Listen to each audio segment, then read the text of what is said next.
क्या होती है आईवीएफ?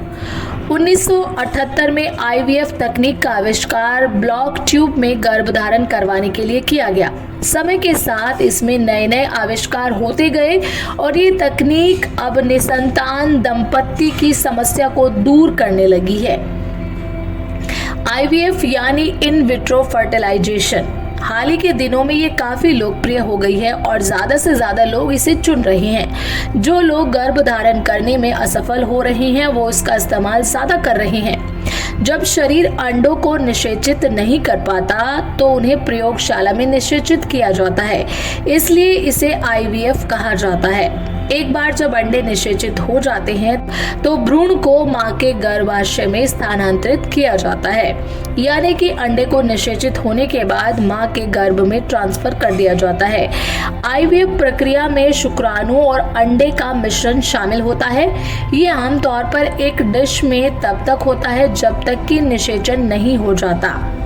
हालांकि आईवीएफ एक मुश्किल प्रोसेस होता है। डॉक्टरों के मुताबिक इस प्रोसेस में 2 से 3 सप्ताह लग जाते हैं, जबकि उम्र की बात करें तो 40 साल के बाद अगर आप बच्चा कंसीव करने में सफल ना हो तो भी आप आईवीएफ का सहारा ले सकते हैं।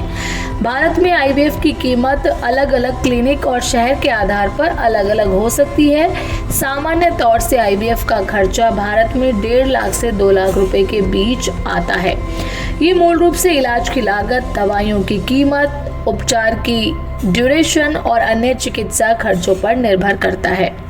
आईवीएफ की मदद वैसी महिलाओं को भी लेने की सलाह दी जाती है जिनमें हेल्दी एग का निर्माण या तो ज्यादा उम्र या फिर अन्य कारणों की वजह से नहीं होता है, या फिर यूट्रस से जुड़ी समस्याएं होती हैं, गंभीर एंडोमेट्रियोसिस की समस्या या पीसीओडी की समस्या होती है। आईवीएफ प्रोसेस में डॉक्टर गर्भ निर्धारण से पहले महिला के अंडों की संख्या बढ़ाने के लिए दवाई देते हैं। दरअसल प्राकृतिक रूप से महिलाओं की ओवरी में हर महीने अंडे तो ज्यादा बनते हैं, लेकिन हर महीने में केवल एक ही अंडा बड़ा होता है। जबकि आईवीएफ प्रोसेस में सभी अंडे बड़े करने के लिए महिलाओं को दवाई या फिर इंजेक्शन दिए जाते हैं। इसके बाद अंडे को शरीर से बाहर निकाला जाता है। उसके लिए महिला के अंडे निषेचित करवाने के लिए मेल पार्टनर के सीमेन का सैंपल लेकर अच्छे शुक्राणु अलग किए जाते हैं।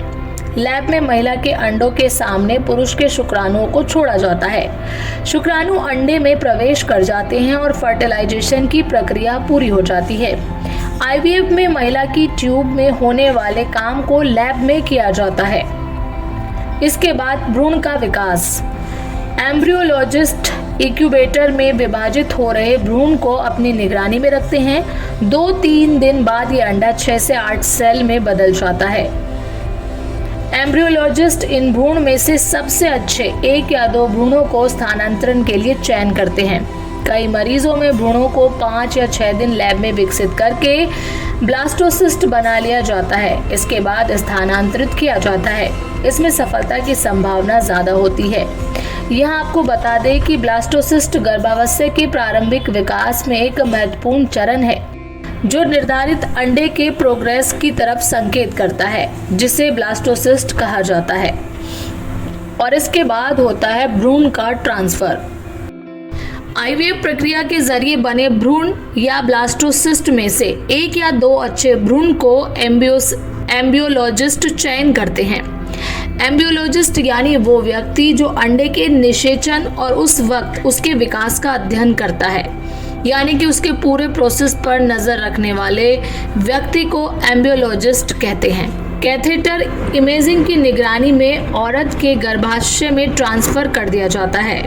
चयन किए गए अच्छे भ्रूण को ट्रांसफर कैथेटर में लेते हैं। कैथेटर एक पतली ट्यूब होती है जो आमतौर पर नरम लचीली प्लास्टिक से बनी हुई होती है।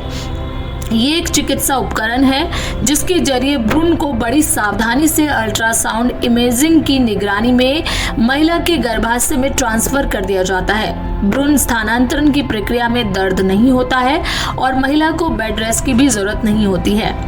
भ्रूण ट्रांसफर के बाद सारी प्रक्रिया प्राकृतिक गर्भधारण के समान ही होती है। भ्रूण जन्म तक मां के गर्भ में ही बड़ा होता है। निसंतान दंपतियों के लिए आईवीएफ प्रक्रिया उम्मीद की एक किरण है। समय के साथ इसमें नए आविष्कार हो रहे हैं और इसकी सफलता दर बढ़ती जा रही है। तो दोस्तों कैसी लगी आपको हमारी ये वीडियो, प्लीज़ कमेंट करके ज़रूर बताएं। वीडियो अच्छी लगी है तो इसे लाइक करें, शेयर करें और चैनल पर नए हैं तो इसे सब्सक्राइब भी करें।